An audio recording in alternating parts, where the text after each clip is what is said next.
কবি দেবেশ ঠাকুর।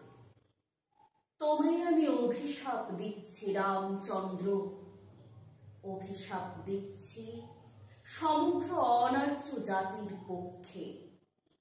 যত অনার্য রমণীর প্রতিনিধি হিসাবে তুমি আর্যাবর্তের অধিপতি, তোমার মহত্ব নিয়ে প্রশ্ন করব না।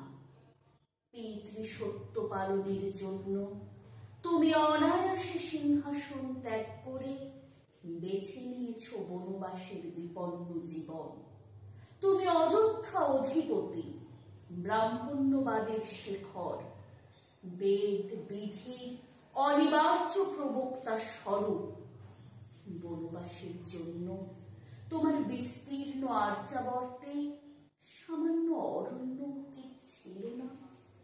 কুটির বাঁধার জন্য আর্যাবর্তে কি গুল্মলতা শোভিত পরিক্ষেত্র ছিল না? মৃগ শোভিত নিবিড় বনভূমি ছিল না? কেন বেছে নিলে আমাদের মনোভূমিটি? তোমার পতিব্রতা স্ত্রী, ছায়ার মতো তোমার অনুগামিনী। ধন্য তার মহত্ব, ধন্য তার পাতিব্রত্য, ধন্য তোমার ভ্রাতৃপ্রেম। ধন্য ভ্রাতা রঘুমণি, তুমি তারকা নিধন করেছ। তার অপরাধ ছিল, স্বর্ণ মৃগবেশী মারীচকে মেরেছ, সেও রাবণের অনুচর। তুমি শূর্পণখার নিগ্রহ ঘটিয়েছ, তার দাবিও কিছু বেশি হয়ে গিয়েছিল। কিন্তু আমার স্বামী, একবার বুকে হাত দিয়ে বলো, কি তার অপরাধ? তিনি তোমার আর্যাবর্তে পদার্পণও করেননি। কোনো আর্যকে হত্যা করা দূরে থাক, কেশাকর্ষণও করেননি। বনের ফলমূল, গুল্মির নিবাস আর নদীর জলধারা, এই নিয়েই তার সুখ এবং সংসার, পুত্র অঙ্গদ এবং স্ত্রী তারা।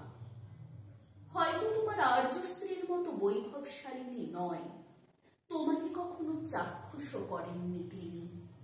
ভ্রাতা সুগ্রীবের সঙ্গে তার দ্বন্দ্ব নিতান্ত পারিবারিক, একান্ত সামাজিক অথবা ব্যক্তিগত।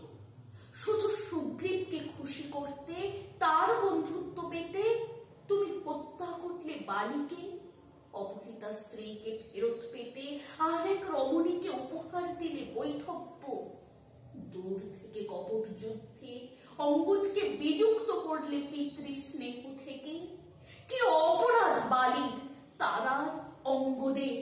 নীরব কেন আর্যাবর্তের শ্রেষ্ঠ পুরুষ? আমি কিন্তু পিতৃহীন অঙ্গদের মতো তোমায় ক্ষমা করব না রঘুমণি। যে স্ত্রীর উদ্ধারের জন্য তুমি আমাকে দিয়েছ বৈধব্য, সেই স্ত্রীকে তুমি পেয়েও পাবে না কোনো দিন। অঙ্গদ যেমন কৈশোরে হয়েছে পিতৃহীন, তুমিও সংঘাতে লিপ্ত হবে আপন ঔরসজাত সন্তানের সঙ্গে।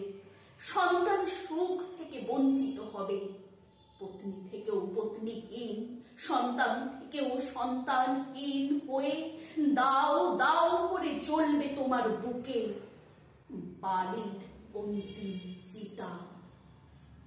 নমস্কার।